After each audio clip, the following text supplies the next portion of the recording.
नमो नमः छात्र. आज आपण 8वीचा परिचय हा धडा बघणार आहोत. पहिलाच धडा आहे.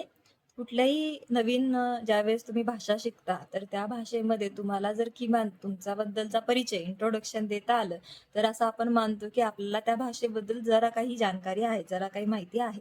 त्याच पद्धतीने बघा, आज तुम्हाला आता नवीन संस्कृत विषय जो आलेला आहे, त्याच्यामध्ये संस्कृत विषयामध्ये तुम्हाला तुमचा परिचय कसा द्यायचा, हे तुम्हाला सांगायचं आहे.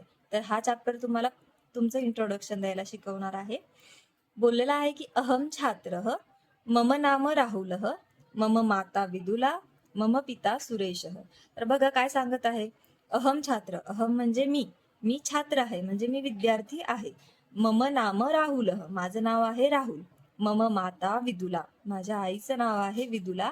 आणि मम पिता सुरेश, माझे वडील सुरेश. आता हा त्याने स्वतःबद्दल परिचय दिलेला आहे म्हणून तो अहम म्हटलेला आहे. अहम म्हणजे काय, तर मी. त्याच पद्धतीने जर आपल्याला दुसऱ्याबद्दल काही सांगायचं असेल, तू म्हणून जर सांगायचं असेल, तर आपण तिथे म्हणतो की त्वम.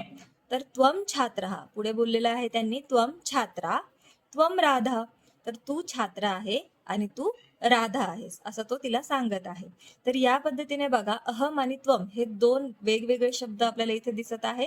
अहम म्हणजे मी आणि त्वम म्हणजे तू. हे लक्षात असलं पाहिजे. आता खाली बघा, त्यांनी ॲरो केलेला आहे किंवा पॉइंट आउट केलेला आहे. तिथे म्हटलेलं आहे की एषः अथर्व.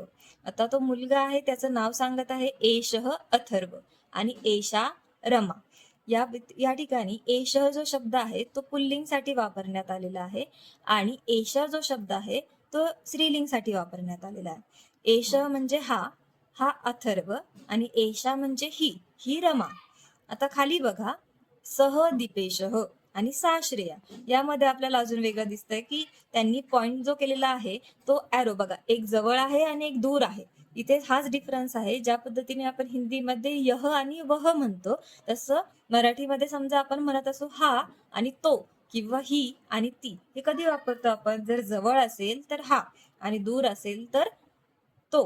त्याच पद्धतीने यांनी इथे बोललेला आहे एष अथर्व, म्हणजे तो जवळ आहे म्हणून हा अथर्व. आणि पुढे जर तो दीपेश कोणी दूर आहे तर तो काय म्हणते, सह दीपेश म्हणजे काय, तर तो दीपेश आहे. त्याच पद्धतीने स्त्रीलिंग मध्ये काय बोलणार, एषा रमा म्हणजे ही रमा आहे आणि सा श्रेया, ती श्रेया आहे म्हणजे ती दूर आहे कुठेतरी म्हणून ती म्हणून उद्देश केलेला आहे तिचा आणि तिथे सांगत आहे की ती श्रेया. या पद्धतीने हे दोन वेगवेगळे शब्द आपल्याला वापरायला त्यांनी सांगितलेले आहे. एष आणि एषा म्हणजेच काय, पुल्लिंगसाठी एष आणि स्त्रीलिंगसाठी एषा. आणि सह आणि सा, तेच पुल्लिंगसाठी सह वापरणार आणि स्त्रीलिंगसाठी सा वापरणार. अशा पद्धतीने तुम्हाला छोट्या याच्यामध्ये तुम्हाला तुमचा परिचय कसा सांगायचा, तुमची ओळख कशी करून द्यायची, हा आपल्याला धडा शिकवतो. तुम्हाला जर धडा समजला असेल, आवडला असेल तर चॅनलला सबस्क्राईब करा, लाईक करा आणि तुमच्या मित्रांना शेअर करा.